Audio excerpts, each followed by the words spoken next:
कता जान लागेको मिक्कु? बारीमा कति घाँस पलाएछ। उफ, मकै पनि कति बाक्लो भएको।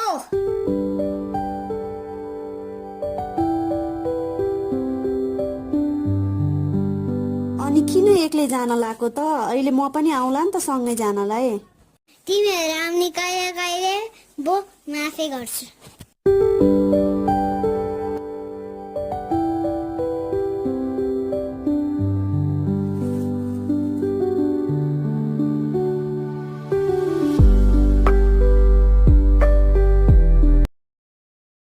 झार धेरै रहेछ, सकिँदैन होला त एक्लै, म आइहाल्छु नि।